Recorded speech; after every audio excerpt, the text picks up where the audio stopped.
নমস্কার, আশা করি আপনারা সবাই খুব ভালো আছেন। আজকে আমার একটা খুব ফেভারিট রেসিপি নিয়ে আপনাদের সামনে এলাম। রান্নাটা খেতে যেমন খুব সুস্বাদু, তেমন রান্নাটা হয়ও খুব চটজলদি। তাহলে চলুন, আজকে করছি ঠাকুরবাড়ির দই চিংড়ি। দেখুন রান্নাতে কি কি লাগছে। আমি নিয়েছি ওই 12-13টা মতো বাগদা চিংড়ি, আর লাগছে গরম মশলার গুঁড়ো, নুন, চিনি, 1 মুঠো কাঁচা লঙ্কা, আর লাগছে 2টি তেজপাতা। যেহেতু দই চিংড়ি তাই লাগছে দই। ওই 500 গ্রাম মতন দই একটি বড় পাত্রে নিয়ে নেবেন। তারপরে মশলাগুলো মেশাতে হবে।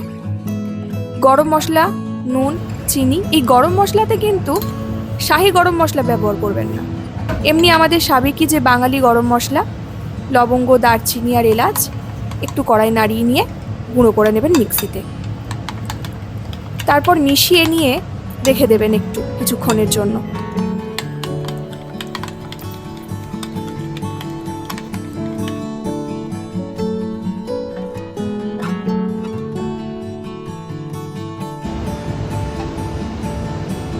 এবার একটি কড়াই নিয়ে নেবেন, তাতে সাদা তেল আর 2 চামচ মতন ঘি মিশিয়ে নেবেন।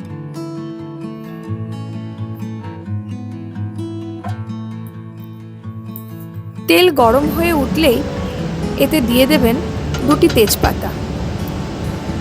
তেজপাতাটা একটু ভাজবেন। রং ধরলেই এর মধ্যে দিয়ে দিতে হবে দইয়ের মিশ্রণটি।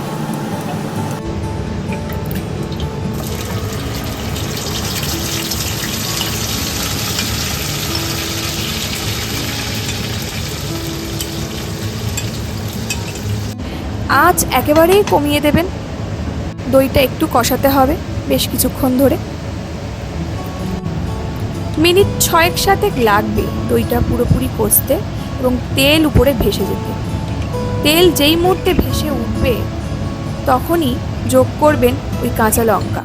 একটু চিড়ে দিলে খুব ভালো হয়, ঝালটাও ঢুকে যাবে ভিতরে। তার সঙ্গে দিয়ে দেবেন কাঁচা চিংড়িগুলো। চিংড়ি কিন্তু ভাজা যাবে না, চিংড়ি ভাজলেই চিংড়ি শক্ত হয়ে যাবে। এই যে আমি এক এক করে চিংড়িগুলো দিয়ে দিচ্ছি এবার কড়াই।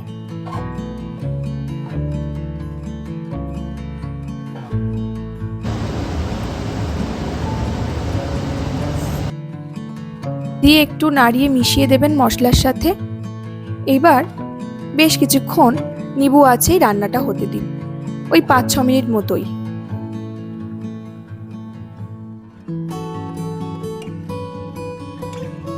গ্যাসটাকে একদম কমিয়ে দিয়ে ঢাকা দিয়ে দিন 5 মিনিটের জন্য।